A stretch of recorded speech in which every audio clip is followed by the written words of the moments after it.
आज़ाद हिंद सरकार अखंड भारत की सरकार थी, अविभाजित भारत की सरकार थी। इस दौरान उन्होंने महिलाओं, सैनिकों की बात की और नेताजी सुभाष चंद्र बोस के योगदान की चर्चा की। इस दौरान मोदी ने कहा, आज़ाद हिंद फौज पर जब मुकदमा चलाया गया था तब उसकी सुनवाई के दौरान शाहनवाज खान ने कहा था कि सुभाष चंद्र बोस वो पहले व्यक्ति थे जिन्होंने भारत के होने का एहसास उनके मन में जगाया। वो पहले व्यक्ति थे जिन्होंने भारत के लोगों को भारतीय की नज़र से देखना सिखाया। आखिर प्रधानमंत्री जिस आज़ाद हिंद फौज सरकार का जिक्र कर रहे हैं उसके बारे में क्या पता है, चलिए जानते हैं। सुभाष चंद्र बोस क्रांतिकारी नेता थे। उनका लक्ष्य भारत की आज़ादी था। राजनेता, कूटनीतिज्ञ होने के साथ ही वो एक स्पष्ट वक्ता थे। अंग्रेजों से भारत की मुक्ति के लिए वो किसी भी कीमत पर समझौता नहीं करना चाहते थे। शुरू में वो महात्मा गांधी के साथ देश की आज़ादी के आंदोलन में शरीक थे, लेकिन बाद में मत भिन्नता की वजह से गांधी और कांग्रेस से अलग होकर 1939 में उन्होंने फॉरवर्ड ब्लॉक की स्थापना की। सुभाष का मानना था कि जब अंग्रेज द्वितीय विश्व युद्ध में फंसे हैं तभी उनकी राजनीतिक अस्थिरता का फायदा उठाते हुए स्वतंत्रता के प्रयास किए जाने चाहिए, न कि यह इंतजार करना चाहिए कि युद्ध की समाप्ति पर अंग्रेज हमें स्वतंत्रता दे दें। उन्होंने भारत को द्वितीय विश्व युद्ध में शामिल किए जाने का विरोध किया। अंग्रेजों ने उन्हें जेल में डाल दिया। उन्होंने जेल में भूख हड़ताल शुरू कर दी। इसके बाद अंग्रेजों ने उन्हें जेल से निकालकर उनके ही घर में नजरबंद किया। सुभाष चंद्र बोस इसी दौरान भारत से जर्मनी भाग गए।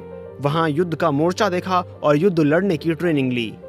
वहीं उन्होंने सेना का गठन किया। जर्मनी में रहने के दौरान उन्हें जापान में रह रहे आज़ाद हिंद फौज के संस्थापक रास बिहारी बोस ने आमंत्रित किया। डॉक्टर राजेंद्र पटोरिया अपनी किताब नेताजी सुभाष में लिखते हैं, 4 जुलाई 1943 को सिंगापुर के कैथे भवन में एक समारोह में रास बिहारी बोस ने आज़ाद हिंद फौज की कमान सुभाष चंद्र बोस के हाथों में सौंप दी।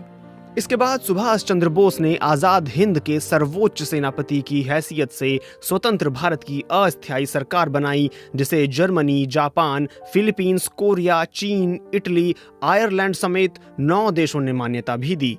उन्होंने आज़ाद हिंद फौज को बेहद शक्तिशाली बना दिया। फौज को आधुनिक युद्ध के लिए तैयार करने की दिशा में जन, धन और उपकरण जुटाए। राजेंद्र पटोरिया लिखते हैं, आज़ाद हिंद की ऐतिहासिक उपलब्धि थी कि उसने जापान की मदद से अंडमान निकोबार द्वीप समूह को भारत के पहले स्वाधीन भूभाग के रूप में प्राप्त किया। नेताजी ने राष्ट्रीय आज़ाद बैंक और स्वाधीन भारत के लिए अपनी मुद्रा के निर्माण के आदेश दिए। आज़ाद हिंद सरकार के बारे में प्रधानमंत्री नरेंद्र मोदी ने लाल किले की प्राचीर से बताया, आज़ाद हिंद सरकार ने हर क्षेत्र से जुड़ी योजनाएं बनाई थी। इसका अपना बैंक था, अपनी मुद्रा थी, अपना डाक टिकट था, अपना गुप्तचर तंत्र था। नेताजी अपने युग से बहुत आगे की सोच रखते थे। उन्होंने आज़ाद हिंद फौज में महिला रेजिमेंट का गठन किया था, जिसकी कमान कैप्टन लक्ष्मी स्वामीनाथन के हाथों में थी। इसे रानी झांसी रेजिमेंट भी कहा जाता था। प्रधानमंत्री ने इस रेजिमेंट का जिक्र भी लाल किले से दिए अपने भाषण में किया। उन्होंने कहा कि सशस्त्र महिला रेजिमेंट की शुरुआत नेताजी ने ही की थी और 22 अक्टूबर को रानी झांसी रेजिमेंट को 75 साल पूरे हो रहे हैं। सुभाष चंद्र बोस का मानना था कि आज़ादी की इच्छा हर भारतीय के दिल में उठे तो भारत को स्वतंत्र होने से कोई रोक नहीं सकेगा। इसके लिए उन्होंने अपने लेखों, भाषणों में लिखना बोलना शुरू किया। उन्होंने फॉरवर्ड नाम से पत्रिका के साथ ही आज़ाद हिंद रेडियो की स्थापना की और जनमत बनाया।